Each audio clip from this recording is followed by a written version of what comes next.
kita juga harus menjaga kesehatan kita supaya tetap fit, karena minggu depan kita semua akan melaksanakan apa? Ya, melaksanakan.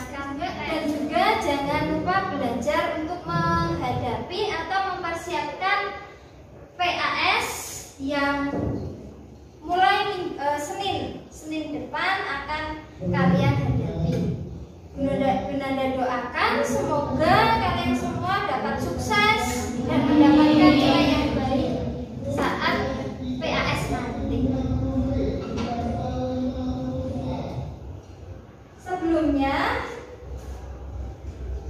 kita berdoa dulu ya. Berdoa dulu agar pembelajaran kita lancar dan ilmu yang didapatkan juga bermanfaat. Silahkan Mbak Faidah dipimpin doa teman-temannya. Siap, gerak, berdoa, mulai. Bismillahirrahmanirrahim.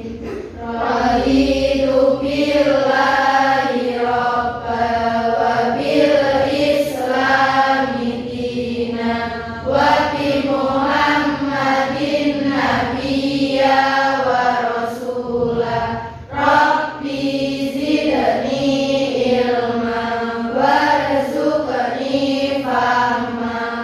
Amin ya rabbal alamin.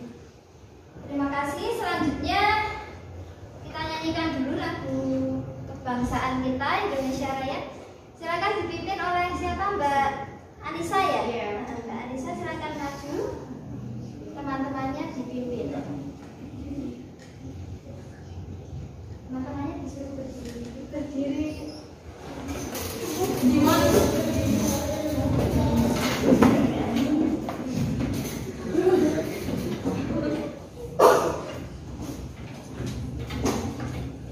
Hiduplah Indonesia Raya Tuhan.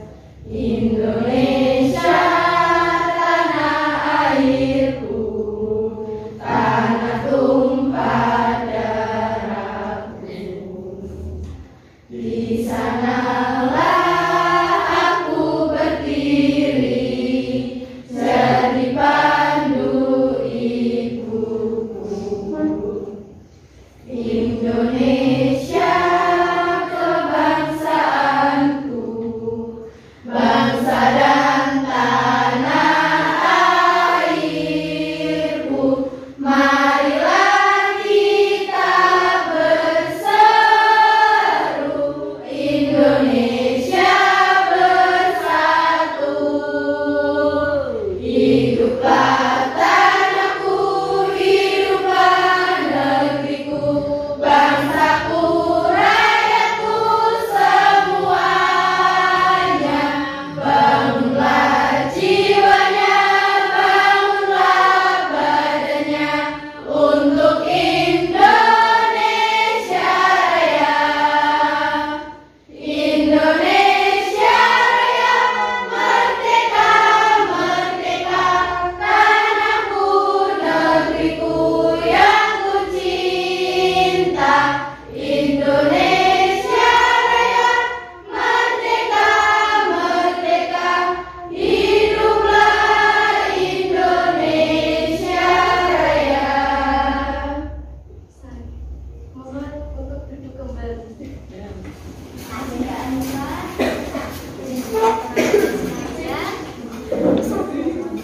Jadi ini ya, nanti kita ganti-ganti lagunya supaya kalian juga hafal dengan lagu-lagu nasional yang lain, dan juga diramanya supaya tahu. Tadi untuk Mbak Anissa sudah cukup bagus, hanya diramanya agak kurang pas. Kalau Indonesia Raya itu diramanya berapa? 4/4. Iya, 4/4. Dimulai ini ya, Indonesia Raya. Indonesia tanah airku, tanah tumpah darahku, dan seterusnya. Jadi mulainya dari atas ke atas, bawah, ya. 4/4. Oke, selanjutnya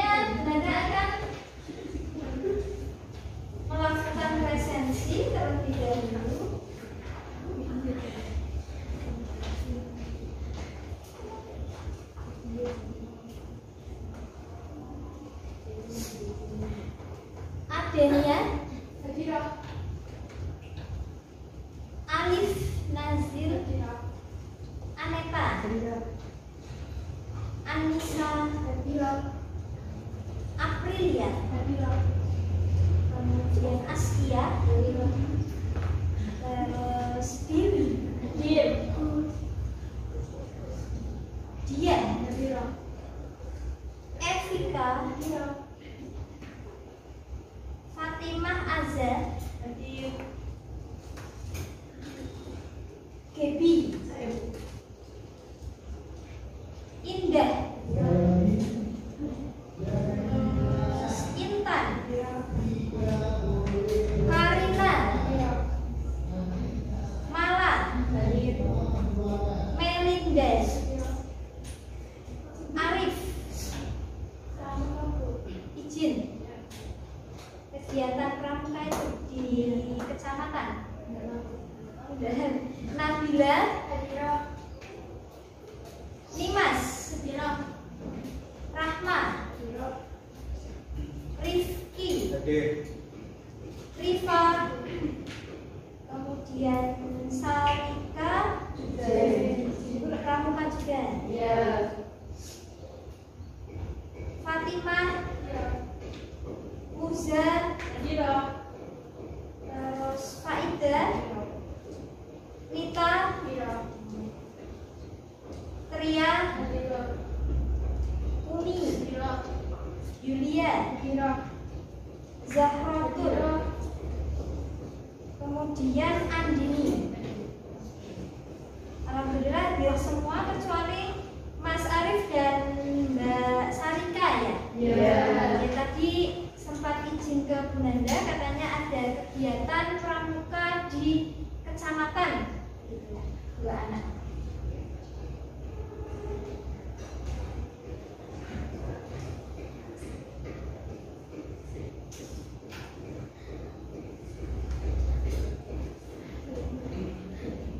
Oke, baik, hari ini kita akan membahas yang namanya aset tetap dan aset tidak berwujud ya. Aset tetap dan aset tidak berwujud. Nah, aset tetap ini sebetulnya kalian punya. Sebetulnya kalian sudah sering melihat. Sebetulnya kalian sudah sering pegang. Bahkan setiap hari pun kalian memakai, menggunakan, memegangnya, melihatnya. Tetapi kadangkala orang awam itu tidak tahu kalau itu namanya adalah aset tetap. Jadi pelajaran kita pada pagi hari ini ya, itu erat kaitannya dengan kehidupan kita sehari-hari. Ya, Mbak Gebi, disimpan dulu handphonenya. Ya.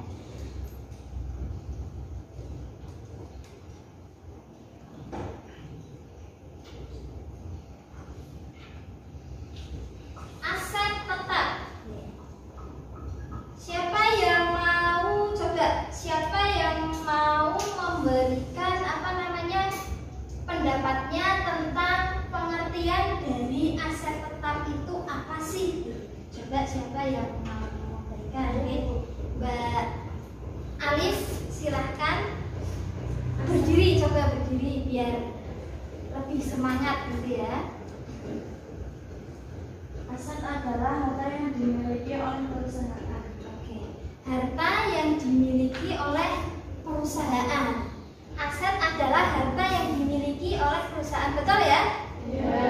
Apalagi kalian sudah kelas 12, di kelas 10, kelas 11 itu kalian juga membahas yang namanya aset, ya kan? Ya. Aset itu ada berapa? 2.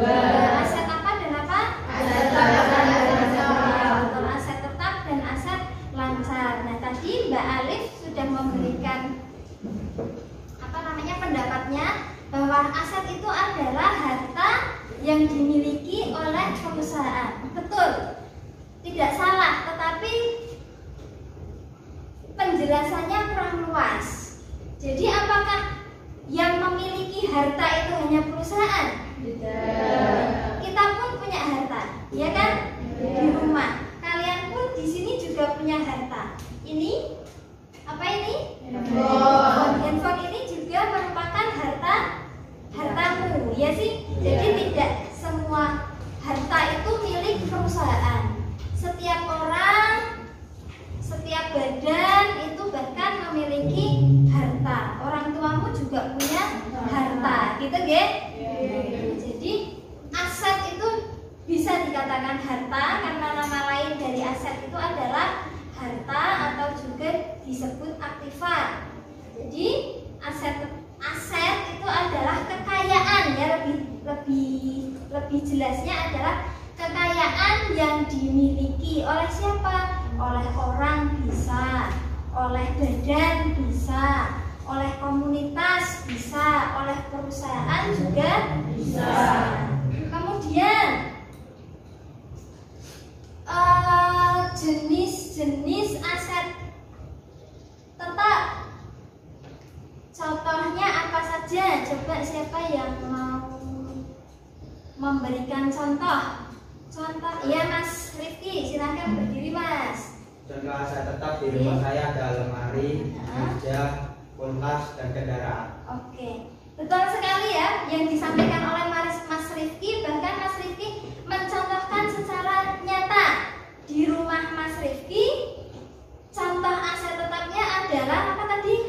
Lemari, meja, kulkas, kendaraan. Itu contoh aset tetap yang ada di rumah Mas Rifki. Coba siapa lagi yang mau mencontoh? Memberikan contoh? Iya Mbak, silakan. Tanah, bangunan rumah, handphone, sama laptop. Oke. Yang ada di rumah juga. Oke. Selain yang disebutkan Mas Rifki tadi, ternyata aset tetap juga ada tanah, bangunan, handphone, laptop. Terus siapa lagi yang mau coba menyebutkan? Ada lagi Mbak Rahma mungkin contoh aset tetap yang dimiliki kamu di rumah?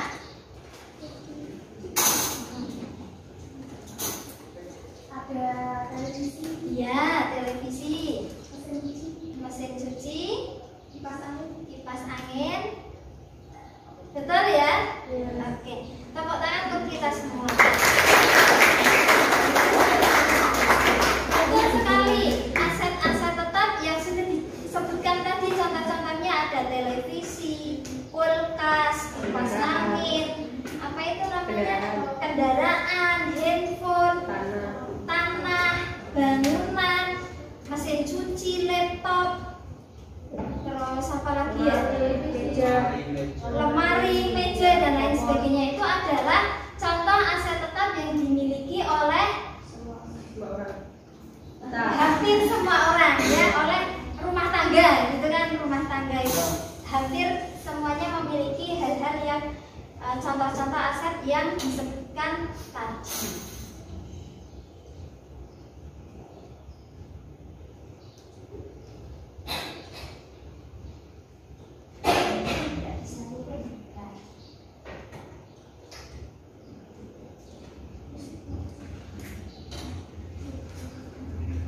Jadi karena yang kita pelajari ini adalah yang ada di rumahmu, yang setiap hari kalian lihat, yang setiap saat kalian pegang, contohnya handphone dan lain sebagainya itu, kendaraan setiap pagi pulang dinaiki untuk sekolah, maka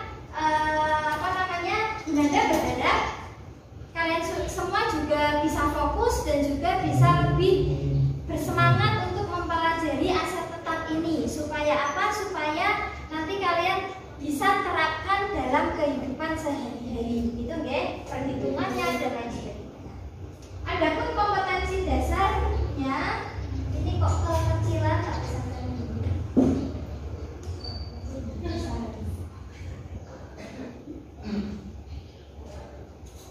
Adapun kompetensi dasar yang akan kita pelajari pada hari ini yaitu 3.13 menjelaskan pengertian unsur-unsur dan pencatatan perolehan aset tetap, dan 4.13 untuk klasifikasinya,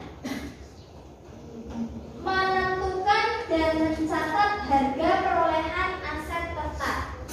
Jadi inilah yang akan kita pelajari. Kemudian adapun tujuannya, yang pertama setelah kalian mempelajari materi ini, diharapkan yang pertama dapat mendefinisikan aset tetap dan menjelaskan akuntansi untuk biaya aset tetap. Yang kedua, menjelaskan karakteristik aset tetap. Yang ketiga, menjelaskan penilaian aset tetap. Yang keempat, menentukan harga perolehan aset tetap. Dan yang kelima adalah mencatat harga perolehan aset tetap.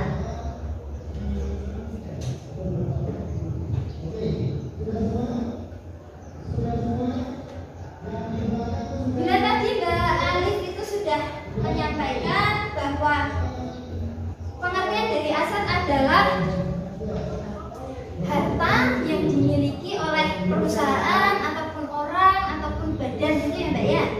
Nah, maka untuk aset tetap sendiri pengertiannya dapat kita lihat dari karakteristik aset tetap. Yang pertama, aset tetap adalah aset jangka panjang atau relatif permanen. Jadi perlu kalian ketahui ya bahwa aset tetap dan aset lancar itu adalah dua hal yang berbeda. Nek aset lancar itu mudah habis, dipakainya jangka pendek, terus perputarannya itu juga cepat. Contohnya kan kas ya, aset lancar. Kas itu uang itu pagi-pagi kalian dapat uang saku dari orang tua 20.000, jam 9 sudah dipakai jajan 10.000, tinggal 10.000. Siang buat beli bensin 10.000, jam 2 sudah habis uangnya. Itu saking cepatnya.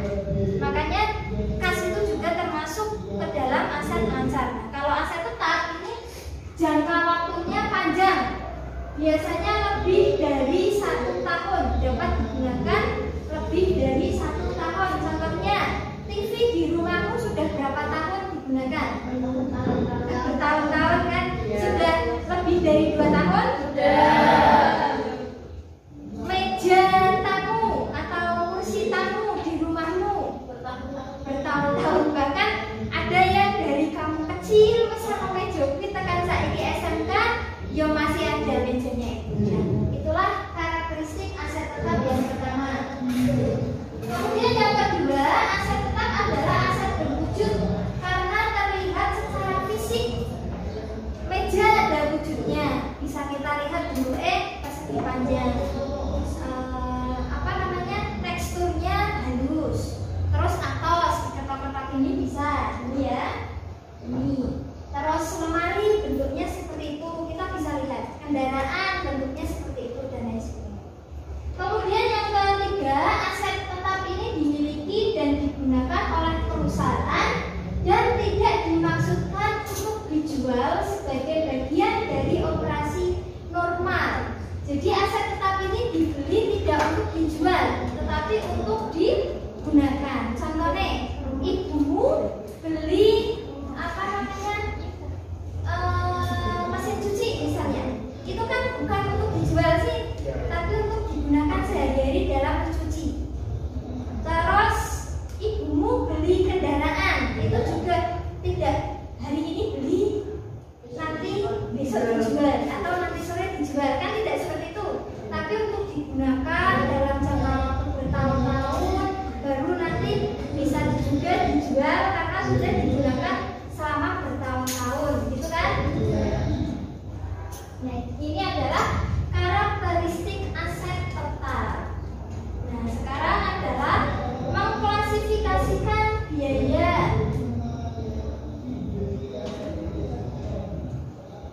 Nah, di sini panahnya kelihatan ya? Ya. Dalam biaya aset tetap ini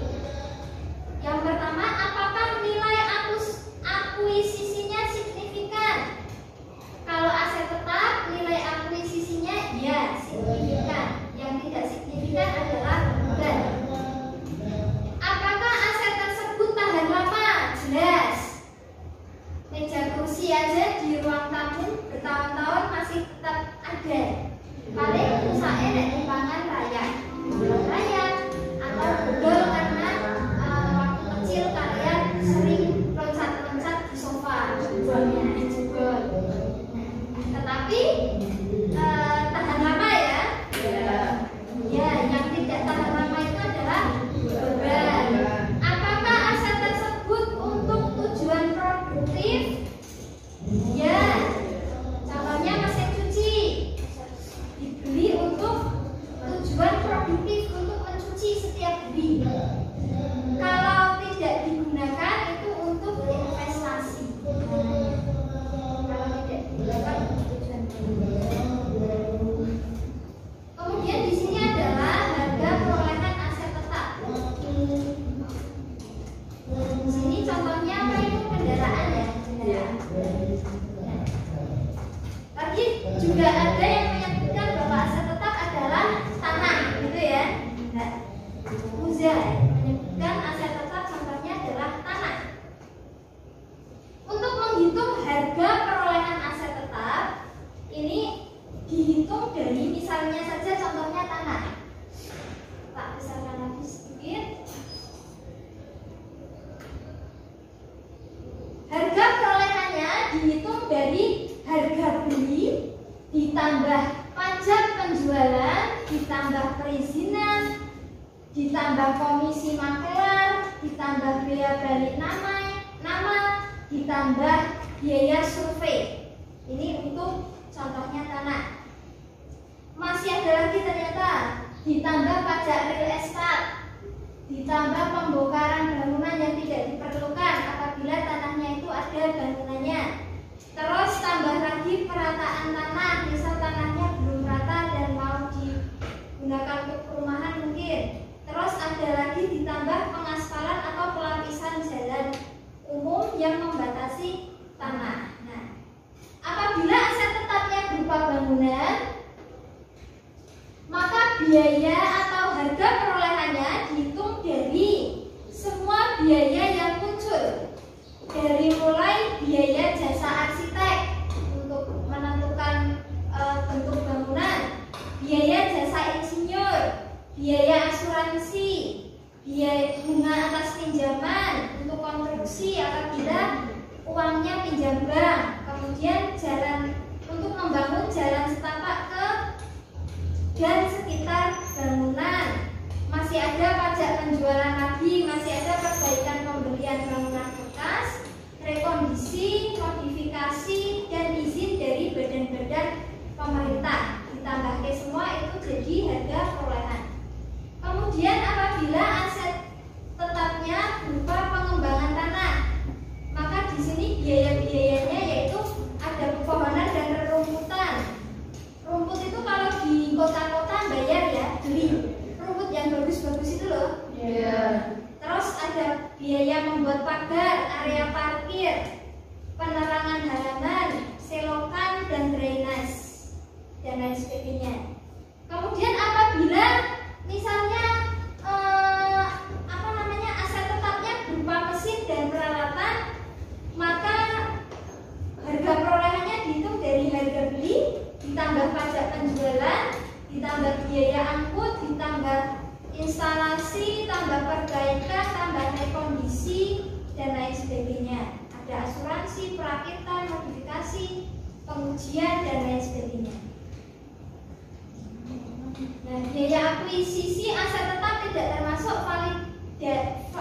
vandalisme, kesalahan dalam instalasi, pencurian yang tidak diasuransikan, misal ada pencurian itu tidak termasuk itu, kerusakan selama pembongkaran, denda karena tidak memperoleh izin yang sesuai dari badan dan pemerintah. Jadi intinya harga perolehan aset tetap sama dengan, ini rumusnya,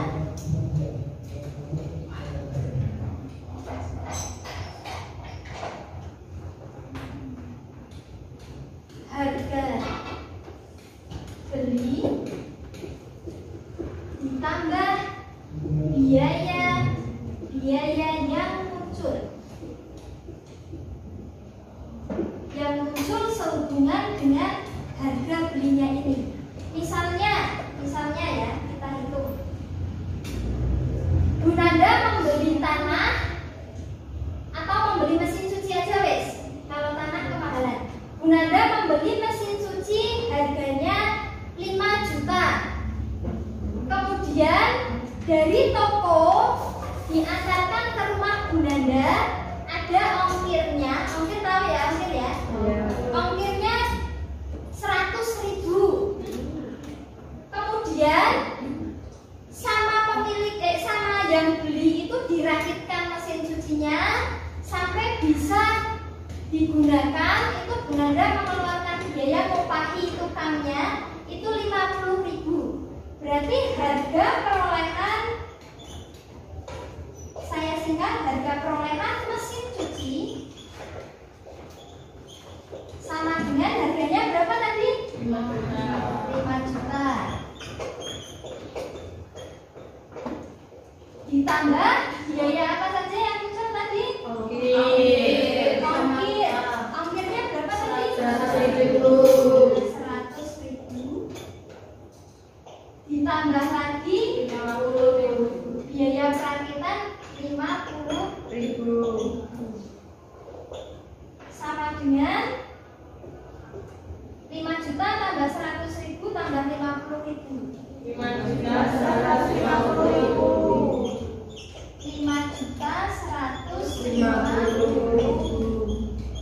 Jurnalnya gimana ini kalau seperti ini? Misalnya ini Bu Nanda belinya cash, maka jurnalnya adalah debitnya mesin cuci, terus biaya ongkir tadi ya, biaya pengiriman,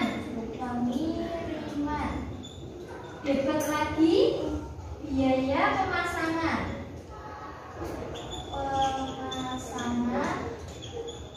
kreditnya kalau belinya tunai berarti kreditnya kan kas.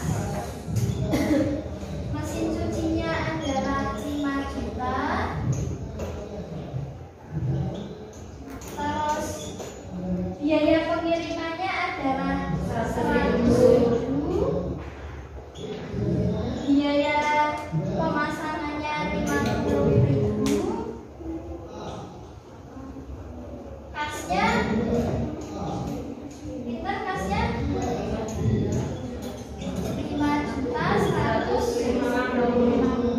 Ini ya, ini adalah perhitungan harga perolehan. Ini adalah jurnalnya. Nanti kalian akan membuat seperti ini, ya. Ingat-ingat, harga perolehan aset tetap rumusnya adalah harga beli ditambah beban-beban yang muncul. Contohnya sudah jelas di sini contohnya? Ada pertanyaan tidak? Ingat-ingat, dicatat dulu. Kemudian di sini semua aset tetap kecuali tanah itu kehilangan kapasitas produktifnya untuk menyediakan jasa. Kehilangan ini diakui sebagai beban penyusutan. Penyusutan fisik terjadi akibat kerusakan dan keausan ketika digunakan dan pengaruh cuaca. Kemudian ada lagi penyusutan fungsional terjadi ketika suatu aset tetap tidak lagi dapat menyediakan jasa pada tingkat yang dimaksudkan. Misalnya komputer pribadi atau PC.